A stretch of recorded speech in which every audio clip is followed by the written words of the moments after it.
Hi, റെക്കോർഡായോ നോക്കി. Hi. അപ്പോൾ നമ്മളെല്ലാവരും പുറത്തൊക്കെ പോയിട്ട് വന്നിട്ട് അല്ലെങ്കിൽ ജോലിയൊക്കെ ചെയ്ത് കഴിഞ്ഞ് വീട്ടിൽ വന്നിട്ട് ആദ്യം ചെയ്യാൻ ആഗ്രഹിക്കുന്ന കാര്യം എന്തായിരിക്കും? ഓരോരുത്തർക്കും ഓരോ കാര്യങ്ങളാണ്. ചിലർക്ക് ഒന്ന് കിടന്നാൽ മതി എന്നായിരിക്കും, അങ്ങനെ പല കാര്യങ്ങൾ. പക്ഷേ എനിക്കിഷ്ടം ഇവിടെ വന്നിട്ട് എൻ്റെ ചെടിക്കുഞ്ഞുങ്ങളോട് സംസാരിക്കുക, അല്ലെ അവരുടെ കാര്യങ്ങൾ അവരെയൊക്കെ ഒന്ന് വന്ന് നോക്കുക എന്നുള്ളതാണ് എനിക്ക് ഏറ്റവും ഇഷ്ടമുള്ള കാര്യം. കാരണം ഈ കൊടും ചൂടത്ത് മനുഷ്യന് പോലും നിൽക്കാൻ പറ്റുന്നില്ല. അപ്പോൾ ഈ ചെടികളുടെ അവസ്ഥയൊന്ന് ആലോചിച്ച് നോക്കുക. അപ്പോൾ നിങ്ങൾക്ക് സുഖമാണോ, ഇന്ന് ചൂട് കൂടുതലായിരുന്നു, പെട്ടെന്ന് വെള്ളം തരാൻ കേട്ടോ എന്നൊക്കെ പറഞ്ഞിട്ട് ഇങ്ങനെ ഞാൻ ഇവരുമായിട്ട് സംസാരിക്കും. കണ്ടോ, അതിനിടയ്ക്ക് പണി കാണിക്കുന്നുണ്ടോ ഈ വണ്ട്. ഈ റോസ് ഫ്ലവേഴ്സിനെ വന്ന് തുരന്ന് തിന്നുകൊണ്ടിരിക്കും. കണ്ടോ,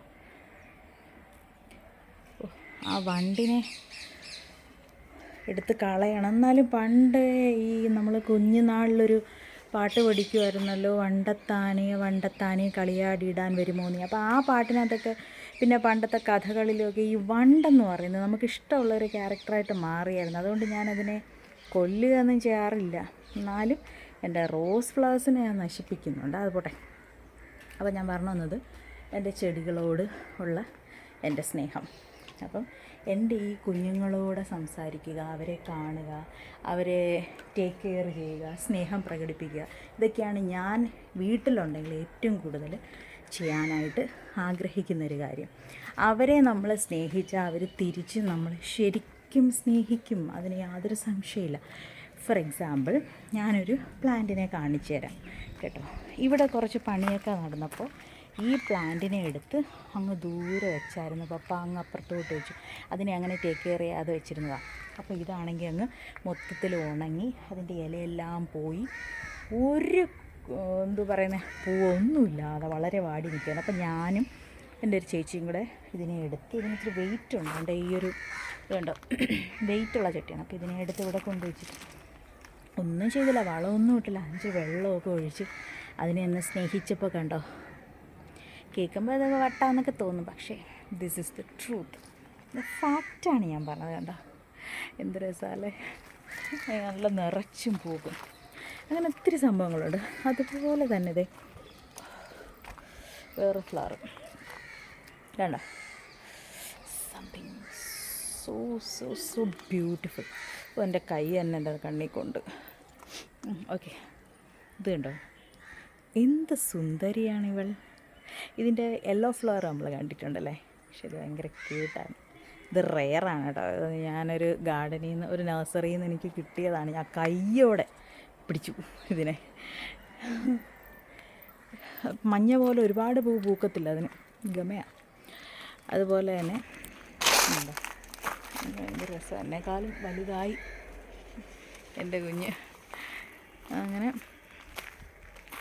പിന്നെ അതുപോലെ തന്നെ ഞാൻ ഒരു വലിയ ഓർക്കിഡ് ലവറാണ്. അതുകൊണ്ട് തന്നെ അത്യാവശ്യം ഓർക്കിഡ് കളക്ഷൻസൊക്കെ എനിക്കുണ്ട്. കുറേയൊക്കെ അതുകൊണ്ട് ഇത്രയുണ്ട്. ഇതൊക്കെ കുറേയൊക്കെ പൂത്തിട്ട് അടുത്ത പൂക്കാനായിട്ടുള്ള തയ്യാറെടുപ്പാണ്.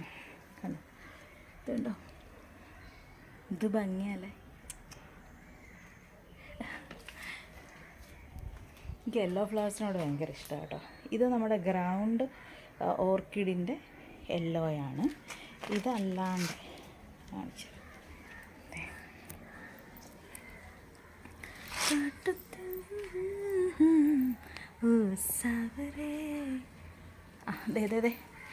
ഇതുണ്ടോ,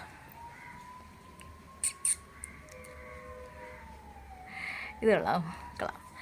ഇനി അങ്ങനെ കുറേ വെറൈറ്റീസ് ഉണ്ട് കേട്ടോ.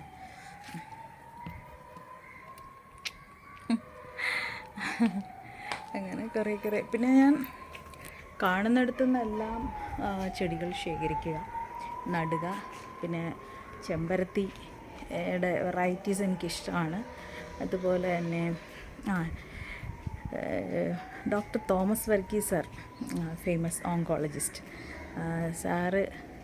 സാറിൻ്റെ വീട്ടിൽ ഒരുപാട്, നമ്മുടെ ഫേസ്ബുക്ക് ഫ്രണ്ടാണ്, ഒരുപാട് പേർക്ക് അറിയാവുന്ന വളരെ ഫേമസ് ആയിട്ടുള്ള ഒരു ഓങ്കോളജിസ്റ്റാണ് സാറ് കൃഷിയെയും പൂക്കളെയും ഒക്കെ ഒരുപാട് സ്നേഹിക്കുന്ന ആളാണ്. സാറ് കാണുമോയെന്ന് എനിക്കറിയില്ല ഈ വീഡിയോ, പക്ഷേ സാറിൻ്റെ വീട്ടിൽ ഹിബിസ്കസിൻ്റെ ഒരു വെറൈറ്റി ഓഫ് കളക്ഷൻസ് ഉണ്ടായിരുന്നു. ഞാനും ഇങ്ങനെ കുറേ കളക്ഷൻസ് ഈ ഹിബിസ്കസ് എല്ലാം ഹൈബ്രിഡ് ഇനമാണ്, ഒരുപാട് വളരാത്ത ഇനമാണ്. അതെല്ലാം ഞാൻ കളക്ട് ചെയ്തിട്ടുണ്ട്. അതിങ്ങനെ വളർന്നുകൊണ്ടിരിക്കുന്നു. ആ ഗ്രൗണ്ട് ഓർക്കിഡ് കണ്ടോ, അതറിയില്ല, പൂക്കൾ നല്ലോണം കാണാൻ പറ്റുമെന്നറിയില്ല. അങ്ങനെ എൻ്റെ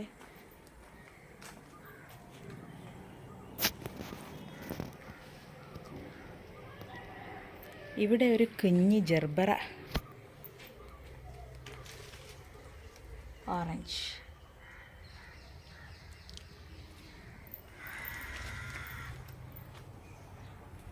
കുറേയുണ്ട്. അപ്പോൾ പണ്ടൊക്കെ നമ്മൾ ഈ ഓണം ആകുമ്പോൾ ഞാനും അനിയത്തിയും കൂടെ നമ്മുടെ വയലിൻ്റെ കരയിൽ പിന്നെ പറിക്കാൻ പോകുന്ന കലമ്പട്ടി, അതായത് അത്തപ്പൂ ഇടാൻ. പക്ഷേ ഇതിൻ്റെ ഹൈബ്രിഡ് വേർഷൻ ഇപ്പോൾ എല്ലാവർക്കും അറിയാമല്ലോ, ഇത് അവൈലബിൾ ആണ്, എല്ലാ നഴ്സറീസിലും അവൈലബിൾ ആണ്, എല്ലാവരുടെയും വീട്ടിലും കാണും, നിറച്ച് പൂ പിടിക്കും. അപ്പോൾ അതിൻ്റെ തന്നെ ഒരു വൈറ്റാണ് എനിക്ക് കിട്ടിയത്. വേറെ അങ്ങനെ 2 കളറുണ്ട്. അപ്പോൾ ഇതിൻ്റെ ഒരു ലൈറ്റ് ഷെയ്ഡ്, ഈ പർപ്പിളിൻ്റെ ഒരു ലൈറ്റ് ഷെയ്ഡ് അവിടെ നഴ്സറിയിൽ ഞാൻ കണ്ടു. അതിനെ ആരെങ്കിലും തട്ടിക്കൊണ്ട് പോകുന്നതിന് മുന്നേ എനിക്കിത് വാങ്ങിക്കണം. അങ്ങനെ അപ്പോൾ എനിക്കിതൊക്കെയാണ് ഇഷ്ടം, എൻ്റെ ചെടികളോട് സംസാരിക്കുക. കുറച്ചുകൂടെ കഴിയുമ്പോൾ ഇത്തിരി കൂടെ ഒരു സമയം കഴിയുമ്പോൾ അതിനെ കുളിപ്പിക്കുക എന്നുള്ളതാണ് അടുത്ത എൻ്റെ ലക്ഷ്യം. പിന്നെ ഞങ്ങളുടെ വീടിൻ്റെ ഈ താഴേക്ക് കണ്ടോ, ഇവിടുന്ന് കുറേ സ്റ്റെപ്പുണ്ട്. ഈ സ്റ്റെപ്പ് കഴിഞ്ഞാൽ പാലം, അവിടെ വലിയ തോടാണ്, അത് കഴിഞ്ഞാൽ വലിയ പച്ചപ്പാടം, അത് കഴിഞ്ഞാണ് റോഡ്.